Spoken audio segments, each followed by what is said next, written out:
बच्चे के, एक त्रिपुरा के बच्चे की इस तरह से जान ले लेते हैं, ये बहुत ही भयंकर दुख की बात है। क्योंकि सत्ता के संरक्षण में ये गुंडे, बदमाश, मवाली, तब कोई हिंदू संगठन प्रदर्शन के लिए नहीं आता है, तब कोई ये बाबा आके आगे ये नहीं कहता है कि गलत हुआ, तब मोदी मुंह में दही जमाए बैठे, अमित शाह मुंह में दही जमाए बैठे। बात है कि खुद हमारे प्रधानमंत्री जब ये स्टेज से कहते हैं कि चाइनीज आंखों वाले गणेश जी को मत खरीदिए, इसका मतलब वो मानव से मानव के अंतर को एक प्रधानमंत्री होकर जब लोगों के बीच में फैला रहे हैं।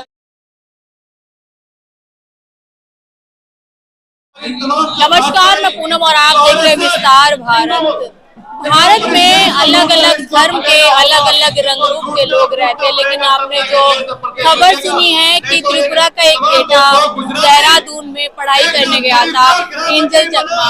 उसकी मृत्यु बस इस वजह से कर दी कि वो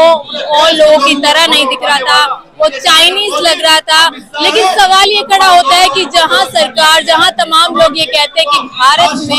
भारत विविधताओं का देश है, भारत में हर तरह के लोग रहते हैं, लेकिन इसी भारत में इसी आधार पर मार दिया जाता है कि वो व्यक्ति चाइनीज दिख रहा है। लेकिन सवाल ये खड़ा होता है कि ऐसे नॉर्थ ईस्ट के तमाम बेटे बेटियों को न्याय कब मिलेगा। तो इसी मुद्दे पर बातचीत करने के लिए हमारे साथ सामाजिक कार्यकर्ता शारदा दीक्षित मैम मौजूद है, सीधा जुड़ेंगे। जानना में एंजल चकमा की जिस तरीके से मृत्यु हुई है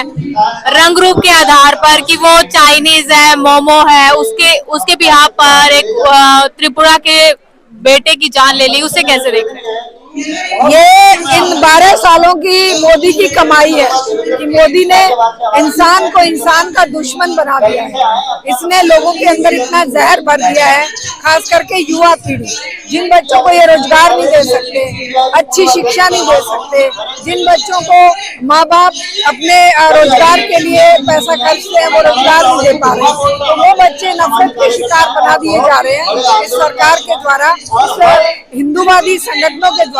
और फिर वो युवा जाकर किसी को भी चाइनीज बताकर, किसी को भी बांग्लादेशी बताकर, किसी को भी किसी भी रूप में जाकर उनके ऊपर अटैक कर देते हैं। और बहुत दुख की बात है कि खुद हमारे प्रधानमंत्री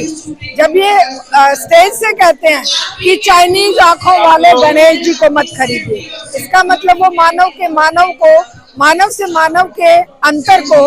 एक प्रधानमंत्री होकर जब लोगों के बीच में फैला रहे हैं, तो आम जो अनपढ़ या जो कम पढ़े लिखे लोग हैं और जो दिक्कतों में जी रहे हैं, उनका आक्रोश और गुस्सा जरूर ऐसे लोगों पर, बेसहाय लोगों पर निकलेगा जो बेचारे बेकसूर हैं और जो केवल शारीरिक, जो कि उनका अपना कसूर नहीं, शारीरिक संरचना किसी की आंखें छोटी है कि बड़ी, ये किसी के अपने हाथ में नहीं, वो उसकी जीन्स में है। वो ये चीज मोदी जी नहीं समझ पा रहे हैं और इसीलिए मोदी जी ने जो जहर बोया, उस जहर का परिणाम है कि आज सरेआम इस तरह से मॉब लिंचिंग बच्चों की हो रही है। लगातार हिंदू संगठन बांग्लादेश के हिंदुओं की मौत पर प्रदर्शन करते हैं, सड़कों पर उतरते हैं, लेकिन भारत के एक बेटे की मृत्यु हो जाती है, उसमें कोई भी नहीं बोलता। तो क्या भेदभाव है आज भी नॉर्थ ईस्ट के लोगों के साथ? देखिए, ये इन हिंदू संगठनों की हृदयहीनता को दिखाता है, जहाँ पर ये कहते हैं कि ये जो नॉर्थ ईस्ट का इलाका हमारा अपना इलाका है, जहाँ पर कई राज्यों में इनकी अपनी सरकारें हैं,